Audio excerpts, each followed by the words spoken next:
Good day, good afternoon, good evening everyone, this is Vipercast for Viperland, and today I'm playing a fairly new release on Steam called Ironcast.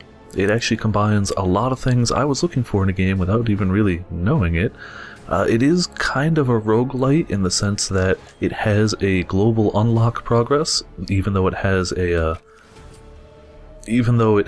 permadeath, you're still going to unlock stuff. I've played a little bit of it, so I have a few unlocks. It will make the game a little bit easier, but I'll still try and start with the base stuff. You get different types of mech pilots. I'm going to start with the basic chick just to start out with I was going to try and reset my global progress, but I don't know how. So every pilot gets a signature thing. For her, every time you match 6 or more energy nodes, it reduces the energy cost of activating the next shield or drives, which we'll go over shortly, by 1. Also, damage of all energy-based weapons, plus 10%, so energy weapons are good. And you get different mechs. I'm going to also start with the basic one. What type you have determines your stats, your starting weapons, and which signature ability you get. For the main one, it's got kind of decent health. It's higher than some. It's about average, actually. Ammo and energy are a little low. Coolant and repair are about where they should be. And the special ability fires 6 randomly targeted rockets. Good for some things, bad for others. We'll go over that shortly. But we're going to do the basics. I've gone through the tutorial, so that's a kind of a null thing. This screen doesn't have much we need right now. We'll focus more on this after the next mission. So, the way the game works, there's a boss that will hit your main city in 9 days. You can do 1 of 3 quests every day. Usually this first day, they're all going to be about the same. You can get different rewards. You have war assets. The more of those you have, the lower health the boss will start at. Scrap is just money. You need it for pretty much everything you want to buy or upgrade. And XP is what it sounds like. It's your reward. Your level up. And you also get a turn limit. For the first day, everything's going to be a battle. Everything's going to be about the same. I'm going to pick this one because it seems like it has a little higher money. That's really the arbitrary reason I picked it. So let's start with that one.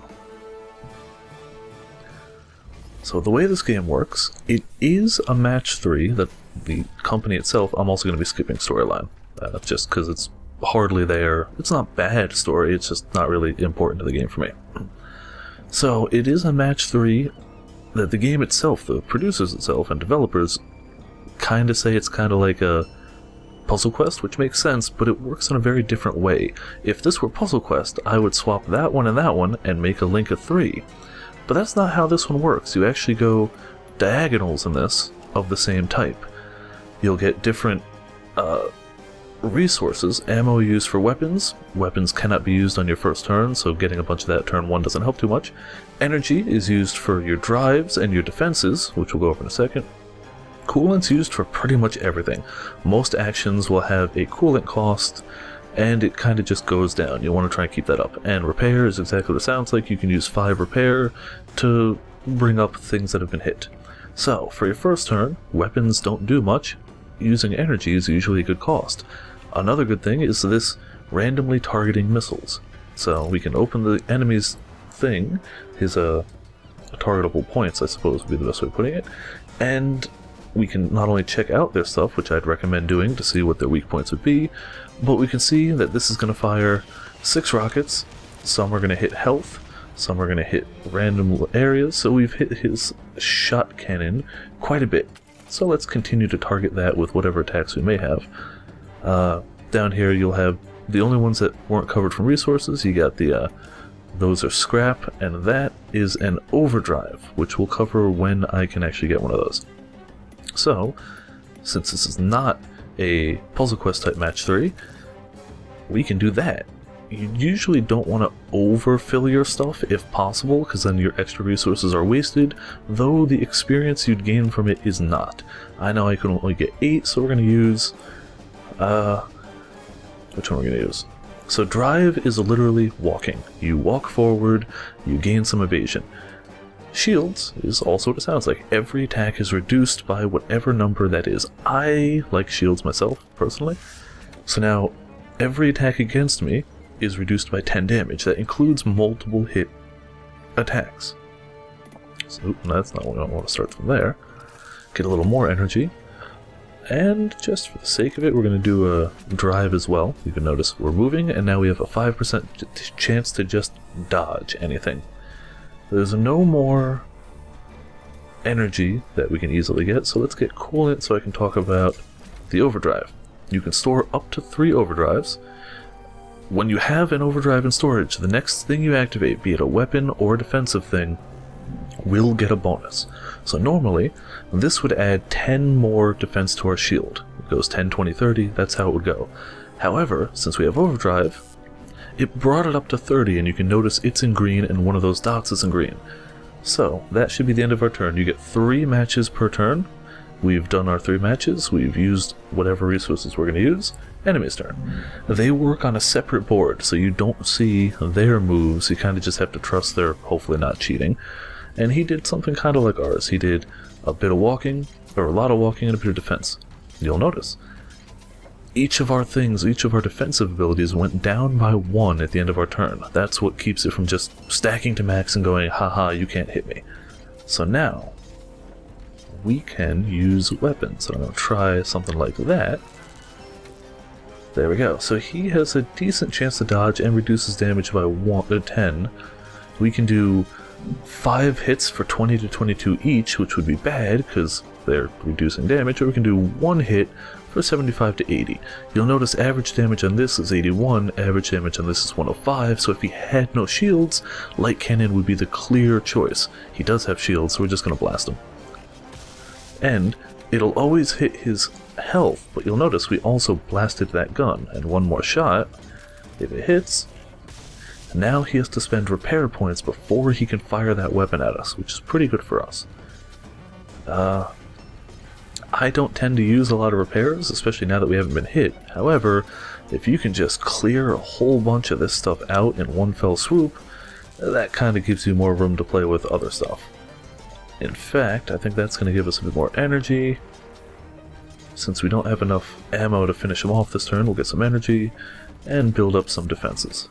Actually, probably... no, yeah, good. We want shields because the only active weapon he has is a 5-shotter. So we want to reduce the damage from that as much as we can. May as well use some for walking. There's no reason I can think of not to. End turn and let him go. So he repaired his gun and shot for very little damage because of our shields. Very little damage. Now we have to try and get some ammo. I'm going to clear out a bunch of the coolant because we need it anyway. Getting kind of low. And now we can match some weapons and hope that his 25% chance to dodge doesn't dodge this weapon. There we go. And he's dead. At the end, you get a nice little screen of level of experience and what you also get storyline sometimes. So we got the quest rewards that were labeled. We got some bonus for matching things, like getting big chains will get you more experience. It will usually also waste resources, but you can do that. Destroying an enemy gets a little bit more, and we have our total rewards. When you level up, you'll get a little gem here. If you click that, you get a choice of 3 things. So we have a choice of replaces a random node on the grid with a link node. Well, that's okay. I haven't talked about those yet because they haven't come up. Collects all scrap nodes from the grid. This is not classified a match, so it earns no XP. That's not bad because it's an ability, so you don't have to actually match them and it'll get them out of the way. Or leech 5 repair from your opponent's reserve, transfer it to you. Pretty good if you want to keep them from repairing, but repair tends to be easy to get. I kind of like that one. We don't get experience from it, but still not bad. We also learned blueprints from defeating the enemy that we can use back at our base. So now, we are back at base, and we can repair the damage done to us. I would always recommend doing that. And we can see the things that we've learned from defeating that enemy. Unfortunately, both cost 750, we have 606, so we can't buy them yet, but we could see that cannon is the upgrade to the one we were using, so we could get it if we had enough. There's also an extra tab over here. If you have a little bit of extra scrap, you can get permanent upgrades to your health, and maximum capacity for your 4 different resources. Those are not bad, actually. Like, extra coolant can be handy, and as can extra energy and ammo. It means you can match more without wasting any. Not too bad. You'll notice it auto-equipped our ability, and I don't think there's much else we can do here, so let's go on to mission 2. Red missions are challenge missions, or harder missions. Usually a better reward, usually gonna whoop your butt unless you're much better. See if there's a yeah, they're all still battle. I don't want to pick the hard one right now because I'm still trying to show this stuff, so we got 145 and 555. Yeah, this one's better than everything but XP, and I think we'll level up anyway, so we're gonna go with that one. Hopefully a link node will appear, and that'll help me show that. Again, gonna skip the story, that's just kinda what I'm going for right now. So this guy starts out walking, some of them do. He's got a 2-shot cannon, so shields are okay against that, and a 1-shot thing where shields are less effective, so walking might be the better bet for this guy. He can walk up to 15% evasion, and his shields are pretty hefty, so we're probably not going to be using this guy. Let's try and target, if we can, that weapon, yeah. And it looks like we can get a whole bunch of defense right there. A whole bunch of energy for defense. We're going to do a bunch of walking.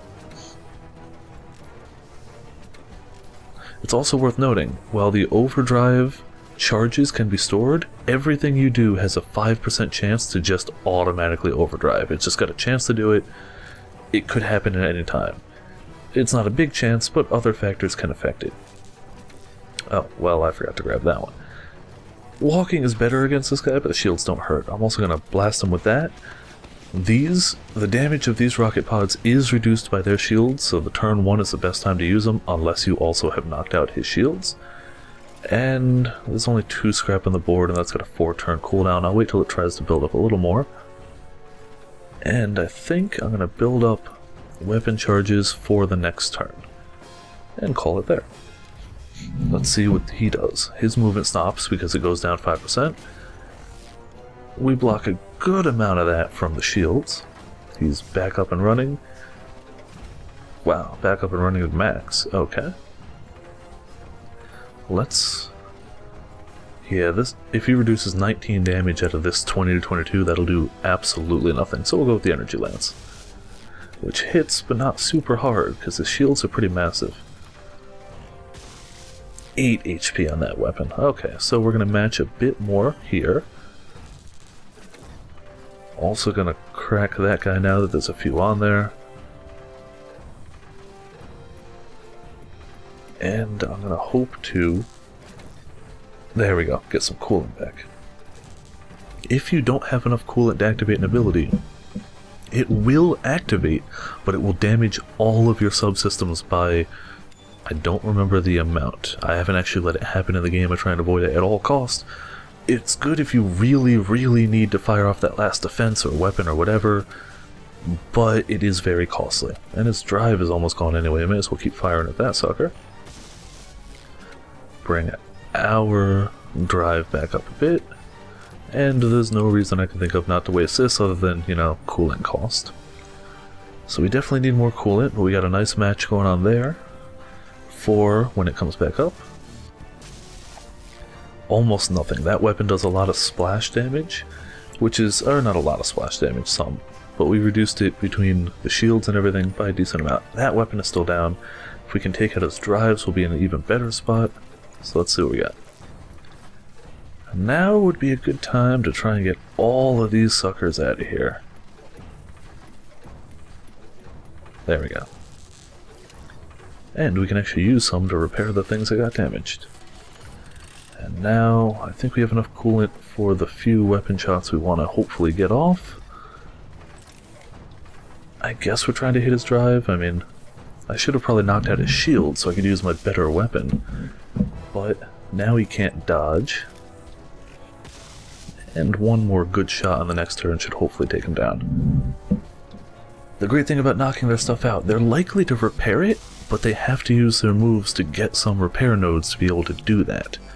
So, it's usually worth it. So he bumped up his shields and hasn't repaired anything. He's been using it all to continue firing. So let's get some weapons, ammo, and some coolant so we don't kill ourselves. Hopefully that just blasts him. Yeah, should kill him. Nope, he's got shields. One more. You're kidding, right?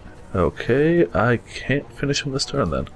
But we can clear out a bunch of these. This is wasting resources. If I thought the match was going to go on longer, I would only match the 8 I needed so that I could continue to have more if I needed it. And now we have 0 coolant, which is also bad. I will not be using my defense because of that. Let him go.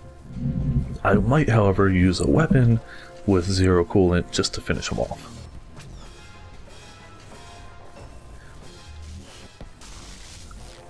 Hopefully it won't finish me off. Okay, I'm actually going to try and get the coolant this way. Ah, much better. Okay, so we got coolant. We've got ammo. I'm going to pop this on the off chance any of the damage does enough to kill him. All 0s, so we shoot away. We can't miss. And down he goes.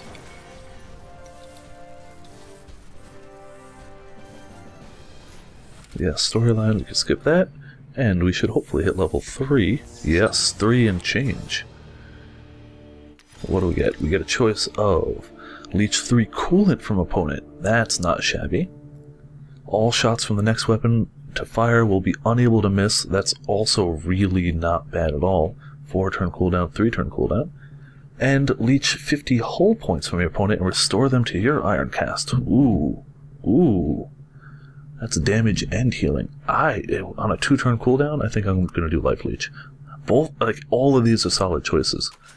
But the Life Leech, that's just nice. And we get a new plans for drives.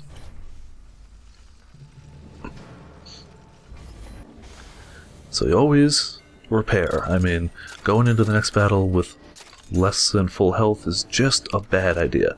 And now we've got a choice of a new cannon of the type that we rarely use because it's a 5-shotter, but it's a possibility.